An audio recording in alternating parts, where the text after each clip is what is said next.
एक कूड़े के ढेर में उसे एक ब्रांडेड बटुआ मिला, जिसे खोलने पर उसमें नोटों की एक गड्डी थी। उसने चुपचाप बटुआ अपनी जेब में रखा और तुरंत अपने दोस्त को वहां से चलने को कहा। उन्होंने एक सुनसान कोने में जाकर आराम किया। राफेल ने नोट गिने और अपने दोस्त को 200 रुपए दे दिए। फिर वो बटुए को टटोलने लगा, जिसमें होसी नाम का एक पहचान पत्र, एक पुराना लॉटरी टिकट और एक चाबी थी। बटुए में बस यही 3 चीजें थी, लेकिन यही 3 चीजें अनजाने में उसे बाद में एक जाना माना करोड़पति बना गई। कुछ ही देर में बड़ी संख्या में पुलिस कूड़े के ढेर पर पहुंची। पुलिस ने बटुआ ढूंढने के लिए हर कूड़ा बीनने वाले को 20 रुपए का इनाम देने की घोषणा की। जो अनजान गाड़ो पुलिस से बात करने आगे आया, उसे पता चला कि पुलिस एक बटुआ ढूंढ रही है और इसके लिए 1000 रुपए का अतिरिक्त इनाम भी है। ये सुनकर उसके चेहरे का रंग बदल गया। उसने पलटकर राफेल की तरफ देखा, लेकिन जब उसने कोई प्रतिक्रिया नहीं दी तो गार्डो ने बटुआ मिलने की बात नहीं बताई। जब पुलिस को कुछ नहीं मिला और वे जाने की तैयारी कर रहे थे, तभी खाना बनाने वाली बूढ़ी माँ ने लगभग उन्हें फंसा ही दिया। खैरियत ये रही कि पुलिस ने बस एक संदेह भरी नजर डाली और फिर वहां से चली गई। रात में गार्डो ने बटुआ लौटाकर 1000 रुपए का इनाम लेने का सुझाव दिया, पर राफेल ने मना कर दिया। बटुए में कुल मिलाकर कुछ ही 100 रुपए थे, लेकिन पुलिस 1000 रुपए दे रही थी। साफ था कि उन्हें किसी और चीज की तलाश थी, और अगर आज पुलिस 1000 दे सकती है तो कल 2000 भी दे सकती है। इसलिए अभी बटुआ लौटाना सही समय नहीं था। पुलिस के तलाशी लेने की चिंता में उसने बटुए को एक गुप्त जगह पर छिपाने का फैसला किया। वे गंदे पानी के कुंड में कूदे और अंत में एक नाले तक पहुंचे। नाले के अंदर एक पतले दुबले लड़के, जिसे कहते थे का ठिकाना था। चूंकि वो हमेशा बदबूदार रहता था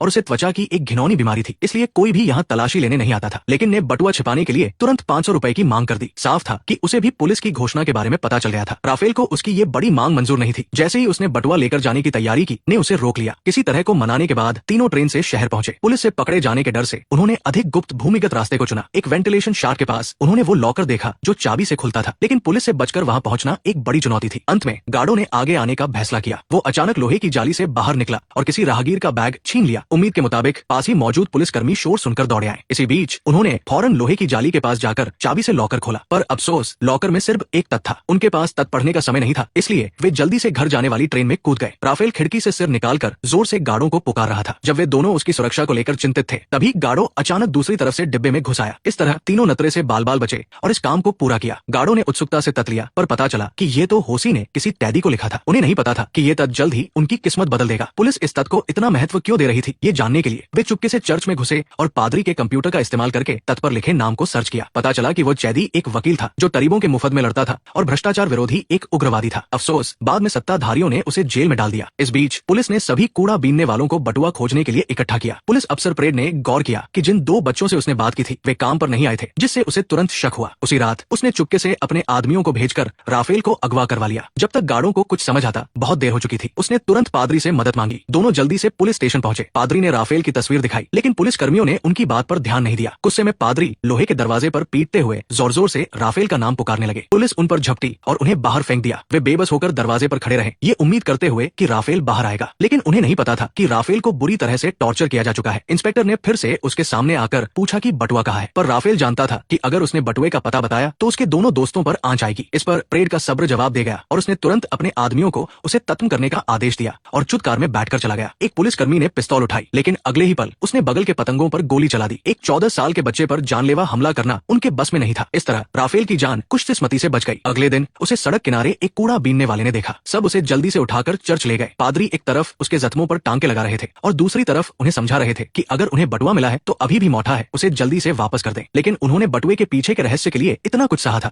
और लगभग अपनी जान गंवा दी थी, तो वे बीच में कैसे हार मान सकते थे। पादरी के जाने के बाद उसने चुपके से अपने दोस्तों को बताया कि किसी पर भरोसा नहीं करना चाहिए, उन्हें खुद बटुए के मालिक को ढूंढना होगा। इसलिए उन्होंने मिलकर अपनी टीचर को ये कहकर बहकाया कि राफेल एक साजिश में फंस गया है और उसे पुलिस के सामने अपना पक्ष रखने के लिए एक भरोसेमंद वकील की जरूरत है। कोई सामान्य वकील तरीफ समझकर उनका काम नहीं लेता, लेकिन जेल में बंद गार्डों के दादाजी शायद उनकी मदद कर सके। बच्चों पर दया करके टीचर गार्डों के साथ उनसे मिलने जाने के लिए राजी हो गई, लेकिन दादाजी एक महत्वपूर्ण कैदी थे, इसलिए उनसे मिलना आसान नहीं था। टीचर ने नोटों की एक गड्डी निकाली, तभी वे सफलतापूर्वक अंदर जा पाए, लेकिन बूढ़े आदमी ने गार्डों को देखते ही पहचानने से पूरी तरह मना कर दिया। गार्डों को असली बात बतानी पड़ी और उसने बटुए के मालिक होसी का नाम लिया। गार्डों ने बताया कि होसी ने दादाजी के लिए एक तथ छोड़ा है, जिसे सुनकर बूढ़े आदमी ने तुरंत वो तथ मांगा। फिर गार्डों ने तथ के अंदर का पूरा मजमू हूबहू पढ़कर सुनाया। बगल में खड़ा असिस्टेंट ये सुनकर हैरान हो गया कि सामने बैठा बूढ़ा व्यक्ति कोई आम आदमी नहीं, बल्कि कुछ साल पहले का मशहूर भ्रष्टाचार विरोधी नेता था, जो अब भ्रष्टाचार में डूबे सत्ताधीशों के साथ संघर्ष के भंवर में फंस गया था। तथ सुनकर बूढ़े आदमी को बहुत खुशी हुई। उसने तुरंत जेल अफसर से अपनी बाइबल लाने को कहा, लेकिन जेल अफसर ने ज्यादा देर तक मुलाकात की इजाजत न देने की बात कहकर मना कर दिया और कहा कि वे अगले दिन आकर बाइबल ले सकते हैं, जिसे वो खुद उन्हें सौंप देगा। बूढ़े आदमी के पास कोई चारा नहीं था, इसलिए उसने पहले ही गार्डों को बाइबल में छिपा हुआ राज बता दिया। छोटे लड़के के जाते ही जेल अफसर ने बटुए के लिए 1000 रुपए मांगे और कहा कि अगर उसने पैसे नहीं दिए तो उसे बाइबल नहीं मिलेगी, लेकिन वे तो मुश्किल से खाना जुटा पाते थे, पैसे कहाँ से लाते। उधर जिसे अभी अभी तक पैसा और खाता भी नहीं मिली थी। गुस्से में आकर तरी बस्ती को आग लगाने का आदेश दे देता है। भयंकर लपटों ने के सावले चेहरे को लाल कर दिया। ये वो जगह थी जहाँ उनका जन्म हुआ था, लेकिन सिर्फ एक आदेश से वो राख में बदल गई कि आंखें नम हो गई। वो इन लोगों को सबक सिखाना चाहता था। कौन कहता है कि अगर आप चींटी जैसे तुच्छ हैं तो आपको धूल में मिल जाना चाहिए। इसलिए उन्होंने मिलकर टीचर की सारी जमा पूंजी उधार ली और जेल अफसर से बाइबल ले ली। लेकिन जब पैसे का लेन देन हो रहा था तभी जेल अफसर ने छोटे लड़के को रोक लिया। उसने पहले ही पुलिस को इत्तला कर दी थी। घबराहट में छोटे लड़के ने जेल अफसर का धन लूटने वाला चेहरा फाड़कर भागने की कोशिश की। खुशकिस्मती से करी बस्ती के बच्चे दौड़ने में माहिर थे और पहले से ही सड़क किनारे तिपहिया साइकिल लेकर उनका इंतजार कर रहा था।